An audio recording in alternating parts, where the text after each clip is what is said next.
All right, what is going on, folks? Welcome back to another ride with me to the gym. Today we're headed to the gym, second lift of the week. We're on a 4-day lifting split right now. Today, going to be another full body day, but each of the full body days has either an upper or lower body focus. So today is going to be an upper body focus. I'd say on a scale of recovery, from a 1 being absolute trash, a 5 being, man, I don't even think I worked out yesterday. I'd say I'm at a solid 4, which is pretty interesting. Yesterday was a full body with a lower bias and went pretty hard on the main movement, which was a sissy squat leg press, but everything else kept it pretty light and breezy. Full day of work also on my feet and moving around the majority of the day. So feeling pretty recovered, which is pretty awesome. Today, what I want to talk to you about is something that will relate to not just fitness, really planning overall as you are going into your week. At the time that this is being recorded, I'm headed to the gym on a Monday. However, whenever you may be listening, or if you're watching this on YouTube, whatever day that it is, this is applicable. And that is the statement that I want you to prepare for the worst. Assume that the worst is going to happen. Prepare for the problems.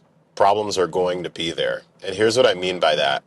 As you are setting up your day, your week, your month, or maybe it's just as simple as just the next few hours, whatever you are saying, I'm going to follow through and I'm going to do this thing.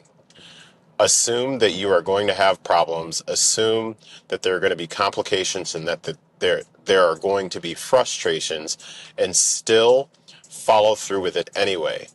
Why I believe that a statement and or a mindset like prepare for problems is helpful and not overtly negative is because then, as you're putting your plan together, as you're putting that strategy together, you prepare for there to be problems. Let's say, for example, today is your day that you're going to the gym and you plan to go to the gym after work, let's say around 5 or 5:30 p.m. Prepare for what the problems are. Prepare that you're going to have at the last minute as you are trying to leave, you get an email from your boss that says, hey, can we hop on a quick call? Prepare for some assignments to take a bit longer to finish. Prepare for something to happen on the way to the gym that you run into traffic. Prepare for the movements that you plan to do. Let's say that you plan to do a leg extension. Prepare for somebody to be taking 20 minutes in between all their workouts, are 20 minutes they're hogging the leg extension machine. Like, prepare and assume that some of those things are likely going to happen. The key is that by assuming some of those things are going to happen, you don't let that derail you from following through on what you planned to do. So let's say that it takes longer than what you planned in order to get to the gym. Okay, cool. Then maybe there are movements where you've got 3 to 4 sets and that becomes 2 to 3 sets. Prepare for the fact that maybe you need to stay a little bit later at work, or your workout time gets cut down by 15 minutes because there was something that you needed to fix last minute. Your boss wanted that meeting. Okay, got you. What adjustments will you need to make to your workout, or do you really need to make adjustments? Prepare for the mood.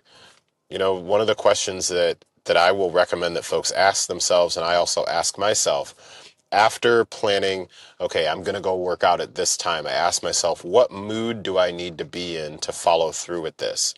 And really, that the purpose of asking that question of what mood do I need to be in is not, hey, I've got to make sure that I'm in this qualifying mood in order to follow through. It's actually the exact opposite.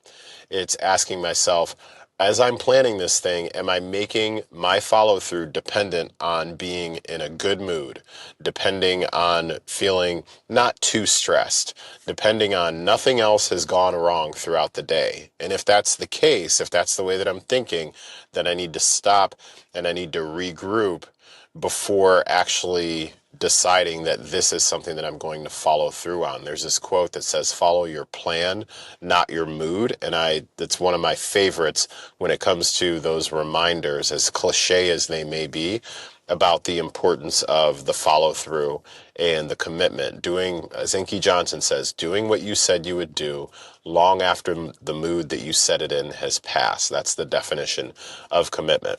So again, as you are either preparing for the day, the week, the month, whatever the case may be, I want to recommend that as you put down I'm going to do these things, I'm going to prep this meal and also eat said meal. If you know, you know. Then also ask yourself, what mood do I need to be in order to follow through on this? And if it requires you to be in a good mood or stress-free, then you probably haven't basically gotten that thing. You haven't dumbed it down enough to the most basic thing to make sure that you can follow through, because it should not be dependent on a mood when it comes to our foundational habits. And then second, prepare for problems. Assume the worst. Assume the worst in the best way. And when I say that, I mean assume that the worst is going to happen, and you're just going to try, and you're not try. You are going to make the best of it and still follow through on what you said you were going to do. All right, with that, I need to go in and get this lift. If you are lifting today, have a great lift. If not, have a good one the next time that you go. Talk to you later.